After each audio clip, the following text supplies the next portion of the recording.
Ruled பேப்பரில் ஸ்ட்ரெயிட்டாக எழுத வர மாட்டேங்குதா? கவலைப்படாதீங்க, நான் ஒரு ட்ரிக் சொல்கிறேன். ஒரு கட்டத்துக்கு மேலே மோஸ்ட்டாக எல்லாருமே அன்ரூல்ட் நோட்ஸ் யூஸ் பண்ண ஆரம்பிச்சிட்டோம். பட் நிறைய பேர் ஸ்ட்ரெயிட்டாக எழுத முடியல. ஒரு இடத்துல ஸ்டார்ட் பண்ணால் ஏரோப்ளேன் மாதிரி டேக் ஆஃப் ஆகுதுன்னு கவலைப்படுறீங்க.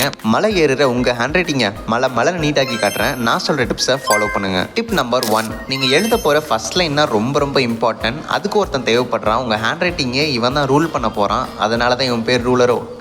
சும்மா சொன்னேன். ஸோ இவனை இப்படி கைடாக யூஸ் பண்ணி எழுதுங்க. முடிஞ்ச அளவுக்கு ஃபர்ஸ்ட் லைனை ஸ்ட்ரெயிட்டாக கொண்டு வந்துடலாம். டிப் நம்பர் 2, இப்போ அந்த ஃபர்ஸ்ட் லைனே நம்ம கைட் லைனாக மாற்ற போகிறோம். ஃபர்ஸ்ட் லைன் எழுதி முடிச்ச பிறகு ரூலர் தேவைப்பட மாட்டான். அப்படியே இவனையே ஃபாலோ பண்ணி அடுத்தடுத்த லைன் ஸ்ட்ரெயிட்டாக எழுதிடலாம். இந்த டிப்பை நான் ஃபாலோ பண்ணேன். இதை விட சிம்பிளாக தேர்ட் டிப் ஒன்று இருக்குது. என்னன்னு கேட்டிங்கன்னா வேறு ஆப்ஷனே இல்லை. ஒரு ரூல்டு ஷீட்டை பின்னாடி வச்சு அதை கைட் லைனாக யூஸ் பண்ணுறது தான். என்ன எக்ஸாம்ஸ்க்கு எடுத்துகிட்டு போக முடியாது, ரெகுலர் கிளாஸ் யூஸ்க்கு வேணால் யூஸ் பண்ணிக்கலாம். நேற்று சிரிக்கிற எமோஜி போடாதீங்கன்னு சொன்னால் எவ்வளோ பேர் சிரிக்கிற எமோஜி போட்டிருக்கீங்க. சப்ஸ்கிரைப் பண்ணுங்கன்னு சொன்னால் யாருன்னா கேட்குறீங்களா? இதே மாதிரி நிறைய ஹேண்ட் ரைட்டிங் டிப்ஸ் வேணும்னு நினச்சிங்கன்னா இந்த வீடியோக்கு ஒரு லைக் கொடுத்துட்டு நம்ம சேனலை சப்ஸ்கிரைப் பண்ணிக்கோங்க.